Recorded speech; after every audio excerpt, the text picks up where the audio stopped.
পরে ঘুমানোর সময় যদি হাত দুইটা উঠায় আর চোখের একটু পানি ছেড়া বলতো, মালিক এত বড় সংসার, এত যাই ঝামেলা সব সামনে নিয়ে সারা দিন তোর কাছে আসতে পারি নাই, এখন ঘুমাইতে চললাম, সকালে যদি উঠাস তাইলে উঠবো, নাইলে চির নিদ্রা হয়ে যাবে।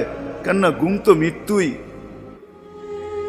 ঘুম তো মারা যাওয়াই, নাইলে ঘুমের থেকে ওঠার দোয়া এটা কেন হবে? আলহামদুলিল্লাহিল্লাযী আহইয়ানা বাদা মা আমাতানা ওয়া ইলাইহিন নুশুর। ঘুম যদি মৃত্যু মরা না হইতো, মৃত্যু বরণ করা না হইতো, তাহলে এই দোয়া ঘুমের থেকে উঠার হতো তো হইতো কেন? অন্য দোয়া হইতো, আরো তো কত দোয়া হইতে পারতো। বোঝা গেল আমি মৃত্যুর থেকে ফিরে আসছি, মরে গেছিলাম ঘুমের ভিতরে। আমার জাতি যদি শোয়ার আগে হাত দুইটা উঠায় তওবা করে শুইত,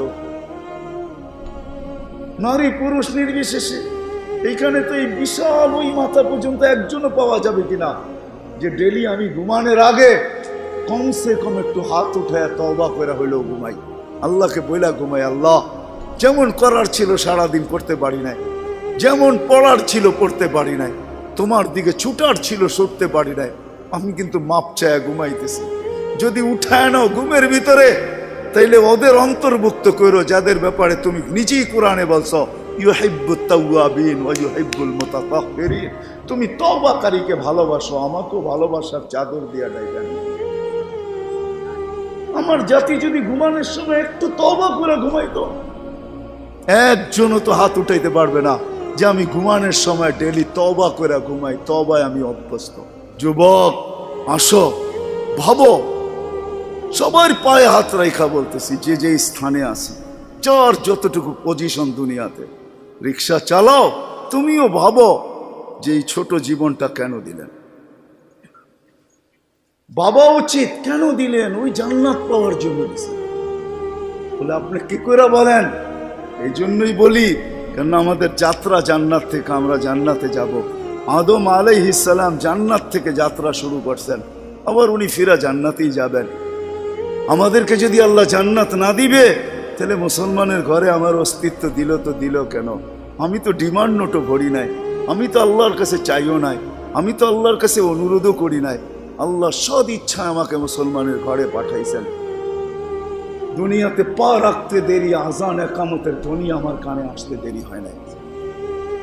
কিন্তু সব সত্য, কিন্তু এটাও সত্য আমি সবকিছু পাওয়ার পরে হারায় গেলাম, আল্লাহকে ভুলে গেলাম। এই জন্যই কোরআন আমাদের কানে ধ্বনি দেয়, কুতিলাল ইনসানু মা আকফারা। ও মানুষ, তুই অকৃতজ্ঞ হইলি তো হইলি কি করে? উচিত তো ছিল ফল আসলে গাছ আরো ঝুঁকবে, ফল আসলে আরো ঝুঁকবে। উচিত তো ছিল শিক্ষিত মানুষগুলা শিক্ষিত হইয়া 24 ঘন্টা আল্লাহর কুদরতি পায়ে পড়া থাকবে।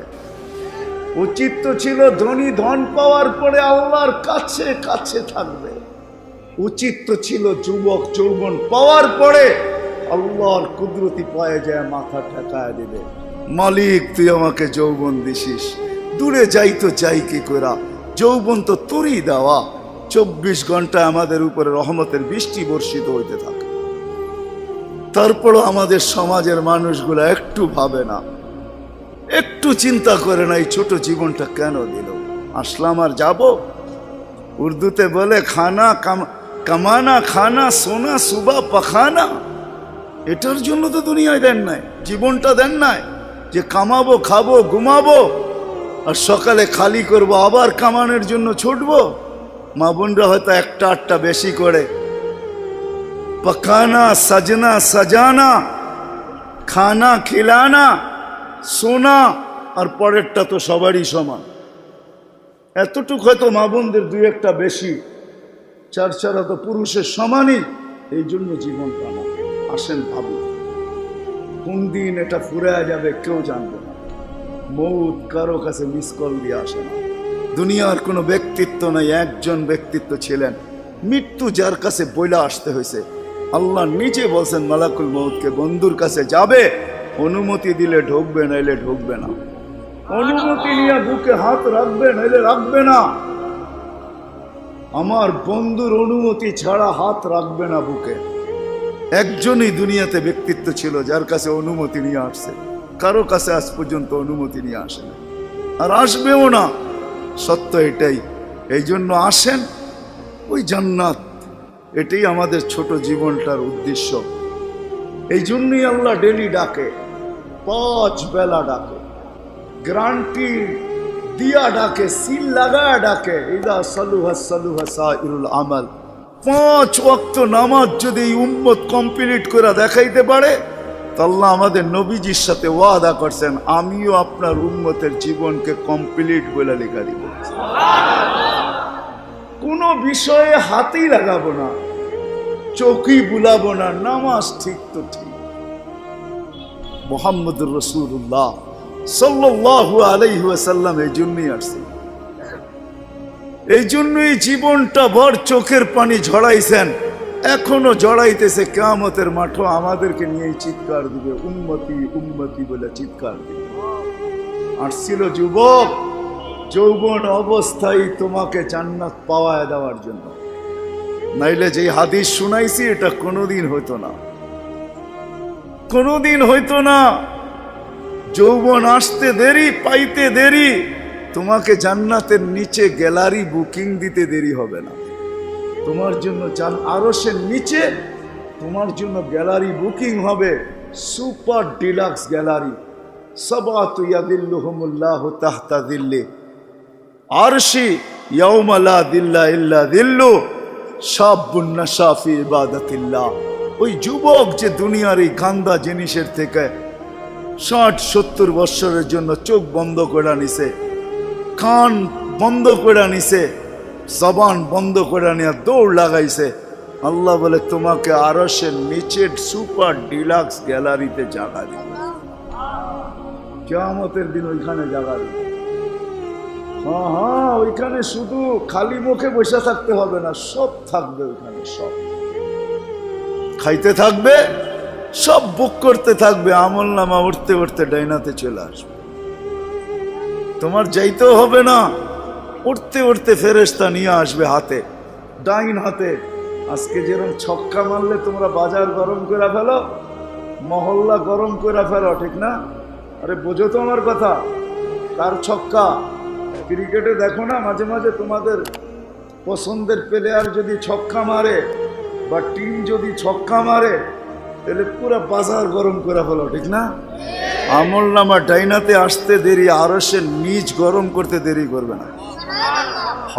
উমুকরা উ কিতাবিয়া বলে একটা চিৎকার দিবে, আরশ পর্যন্ত কাইপা উঠবে। আল্লাহ মুস্কি মুস্কি হাসবে যে দেখো কি চিৎকার দিতেছে। ডাইনাতে চলে আসবে, আম্মা মান উতিয়া কিতাবাহু বিয়ামিনি। ডাইনাতে আসতে দেরি, চিৎকার দিতে দেরি হবে না। এটা চিৎকার, খুশির চিৎকার, উমুকরা ও কিতাবিয়া। আর শুধু এটাই না, ওইখানে যে নাস্তাও খাবে। বললাম না খাওন আছে, খাওন আরশের নিচে।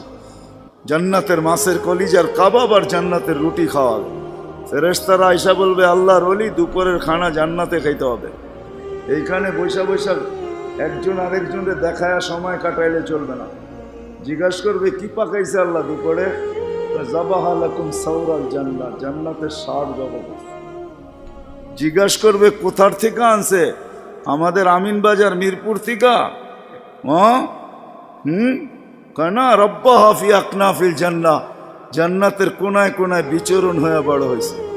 জিজ্ঞাসা করবে কি গাছ খাওয়াইছে আল্লাহ? ফেরেশতারা বলবে হাশিশ আর জাফরান, পিওর জাফরানের গাছ খাওয়া বড় হয়েছে। বর্ণনা শোনার পরে মুখে পানি এসে পড়বে, উঠবে জান্নাতে যাওয়ার জন্য, উঠতে দেরি। নূরুহুম ইয়াসা, ওই দিন নামাজের মজা বুঝে আসবে, ওই দিন উজুর মজা বুঝে আসবে।